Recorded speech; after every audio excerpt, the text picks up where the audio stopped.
नमस्कार दोस्तों, मेरा नाम है विमल सिंह बालाजी स्टडी अड्डा में आप सभी का स्वागत। कस्तूरबा गांधी बालिका विद्यालय वैकेंसी को लेकर के जिस भी जिले से वैकेंसी निकलनी लगातार सूचित हम आपको कर रहे हैं।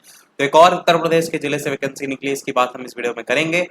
तो सबसे पहले बात करते हैं कौन कौन सी वैकेंसी है। तो पूर्णकालिक शिक्षिका विज्ञान विषय की है, जहाँ पर विज्ञान जेडबीसी वर्ग से प्रशिक्षित स्नातक और अपर प्राइमरी का टेट होना चाहिए। टोटल 3 वैकेंसी है और अनारक्षित की एक है, अन्य पिछड़ा वर्ग की एक है और अनुसूचित जाति की एक है और अनुसूचित जनजाति की कोई वैकेंसी नहीं है।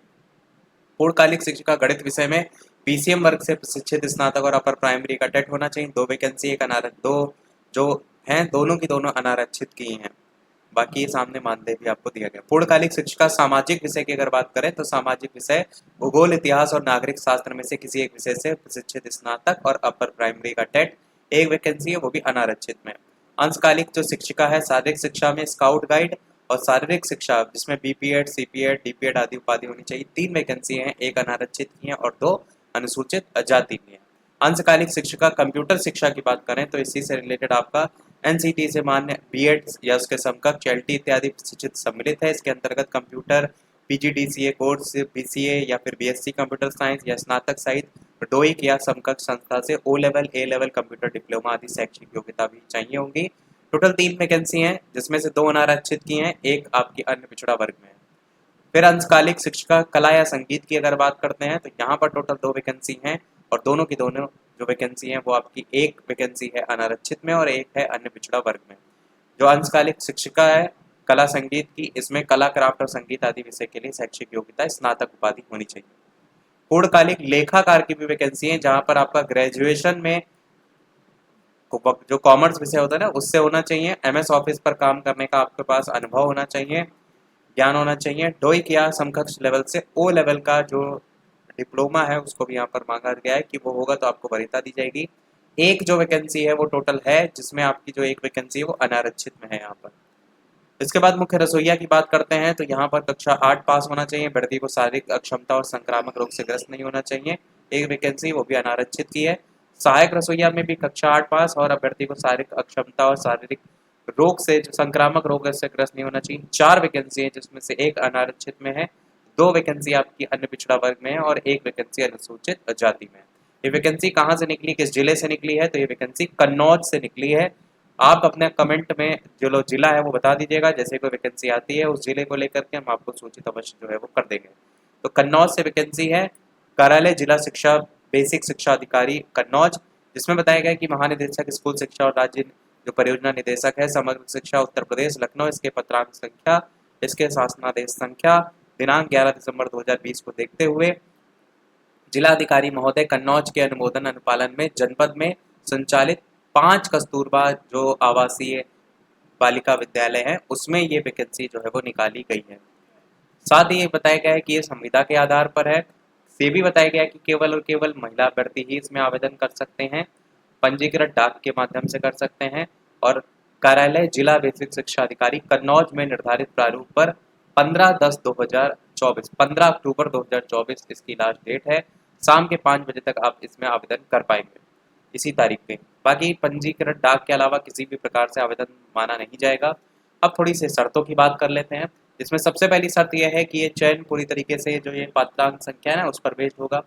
दूसरा पॉइंट है कि जो पूर्णकालिक शिक्षिका है उसके जो पद हैं उनके लिए निर्धारित जो योग्यता है वो अपर प्राइमरी का टेट होना चाहिए, प्रशिक्षित स्नातक होना चाहिए। प्रशिक्षण उपाधि के अंतर्गत एनसीटी से मान्यता प्राप्त बीएड या उसके समकक्ष एलटी ग्रेड इत्यादि प्रशिक्षण को भी सम्मिलित किया जाएगा।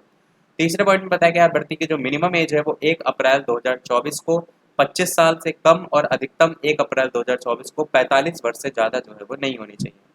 चौथे पॉइंट में बताया गया है कि कस्तूरबा गांधी बालिका विद्यालय की ऐसी शिक्षिकाएं जो आवेदित पद के लिए निर्धारित अर्हता रखती हों किंतु शैक्षिक सत्र 2020-21 में नवीन संविदा से वंचित रह गई हैं, उन शिक्षिकाओं के द्वारा आवेदन करने पर उनको छूट दी जाएगी और मैक्सिमम एज को लेकर के यहाँ पर 60 साल तक का आपको जो है वो फायदा मिल जाएगा, क्योंकि वैसे जो मैक्सिमम एज है वो 45 साल है।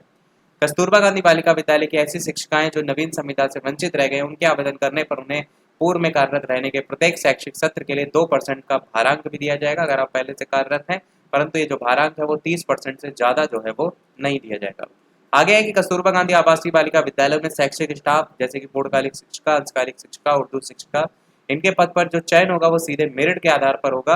मुख्य रसोइया, सहायक रसोइया और चौकीदार के पद पर जो चयन होगा वो साक्षात्कार के जरिए जो है वो होगा। तो दो आधार है, एक तो मेरिट का आधार है और जो बाकी पोस्ट हैं वो आपकी साक्षात्कार के जरिए जो है, इंटरव्यू के जरिए जो है वो होंगी। किसी भी सेवा में बर्खास्त नैतिक चारित्रिक अक्षमता के अपराध के लिए दोष सिद्ध और दिवालिया व्यक्ति चयन के लिए अहम नहीं होंगे। चयन समिति अभ्यर्थी के चरित्र के संबंध में यथोचित समाधान करेगी। अभ्यर्थी को अंतिम शैक्षिक संस्था किसी राजपत्रित अधिकारी द्वारा निर्गत जो चरित्र प्रमाण पत्र है वो भी संलग्न करना होगा। यदि चयनित अभ्यर्थी की सेवाएं अनुपयुक्त पाई जाती हैं तो उन्हें 1 माह का नोटिस देकर सेवाओं को समाप्त भी कर दिया जाएगा। गंभीर परिस्थितियां, वित्तीय अनियमितता, गंभीर अनुशासनहीनता की स्थिति अगर उत्पन्न होती है तो जिला बेसिक शिक्षा अधिकारी द्वारा प्रस्तुत पुष्ट प्रमाणों के आधार पर जिलाधिकारी के अनुमोदन उपरांत संविदा समाप्त करते हुए संबंधित के विरुद्ध प्राथमिक सूचना भी रिपोर्ट भी जो है कराई जा सकती है अगर आप गलत जानकारी देते हैं। आगे बताया गया कि अभ्यर्थियों को तैनाती से पहले मुख्य चिकित्सा जो अधिकारी है उसे चिकित्सीय परीक्षण के उपरांत फिजिकल फिटनेस का प्रमाण पत्र भी प्रस्तुत करना होगा और वो कार्य करने में अक्षम और संक्रामक रोग से ग्रस्त नहीं है, क्योंकि यही शर्त ऊपर दी गई। इसीलिए 10वें पॉइंट में बताया गया है कि चयन के बाद पूर्णकालिक शिक्षिकाओं का पद पूर्णकालिक होने के कारण विद्यालय परिसर में ही निवास करना होगा, अन्यथा की स्थिति में उनका चयन समाप्त कर दिया जाएगा। पूर्णकालिक स्टाफ को अपने साथ परिवार के किसी भी सदस्य को विद्यालय परिसर में रखने की अनुमति नहीं है। समस्त स्टाफ को भोजन व्यवस्था उनकी स्वयं की जो है वो होगी। पूर्णकालिक शिक्षिका, अंशकालिक शिक्षिका और शिक्षणेतर कर्मचारियों के पदों पर केवल और केवल महिला अभ्यर्थियों का ही चयन जो है वो किया जाएगा। उपरोक्त रिक्तियों के हेतु प्रकाशित विज्ञप्ति और आवेदन पत्र को जनपद की जो कन्नौज की ऑफिशियल वेबसाइट है, ये ऑफिशियल वेबसाइट देखने को मिलेगी। इस पर क्लिक करके डाउनलोड कर सकते हैं। उक्त के संदर्भ में किसी भी कार्य दिवस में कार्यालय जिला बेसिक शिक्षा अधिकारी कन्नौज में आवश्यक जानकारी भी प्राप्त की जा सकती है। लिफाफे के ऊपर मोटे अक्षरों में कस्तूरबा गांधी आवासीय बालिका विद्यालय में पद, विषय, जाति, वर्ग आदि के लिए आवेदन जिसके लिए कर रहे हैं वो आपको क्लियर तरीके से जो है वो अंकित करना होगा। साथ ही अभ्यर्थी द्वारा अगर एक से अधिक पदों के लिए यहाँ पर आवेदन किया जाता है तो ऐसे में प्रत्येक पद के लिए अलग अलग आवेदन जो है वो करना होगा, जिस पर सारी चीजें आप लिखेंगे। जो भी इच्छुक यहाँ जहाँ पर इच्छुक पत्राधिकारी हैं अभ्यर्थी, वो अपने आवेदन पत्र दिनांक 15/10/2024 को शाम 5 बजे इसकी लास्ट डेट की बात की गई है। आवेदन पत्र के साथ अपनी 2 प्रमाणित फोटो, समस्त शैक्षिक अंक पत्र, प्रमाण पत्र, अनुभव पत्र, प्रमाण पत्र, सामान्य निवास प्रमाण पत्र, जाति प्रमाण पत्र, राजपत्रित अधिकारी द्वारा निर्गत 2 चरित्र प्रमाण पत्र, आधार कार्ड, टीईटी अपर प्राइमरी स्तर और वांछित प्रमाण पत्रों की स्वप्रमाणित जो छाया प्रति है उनका तथा अपना पता लिखे हुए 2 लिफाफे स्पीड पोस्ट के निर्धारित शुल्क की डाक टिकट लगे हुए आवश्यक जो है वो संलग्न करना होगा।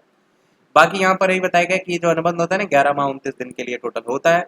लास्ट में इसी को लेकर के ये भी बताया गया है कि आपका ये जो पद है उनकी संख्या घट बढ़ भी सकती है और इसमें कोई भी अगर बदलाव है तो उसका अधिकार आयोग के पास स्वतंत्र होगा, कुछ भी वो कर सकता है। यही था हमारे इस ओरल नोटिफिकेशन में। बाकी अपना जो जिला है कमेंट में बता दीजिएगा ताकि वहाँ से अगर कोई अपडेट आती है, कोई नोटिफिकेशन निकलता है तो हम आपको सूचित अवश्य करें। वीडियो लाइक शेयर सब्सक्राइब कीजिएगा। मिलते हैं अगले अपडेट में, तब तक के लिए सभी को नमस्कार, जय हिंद।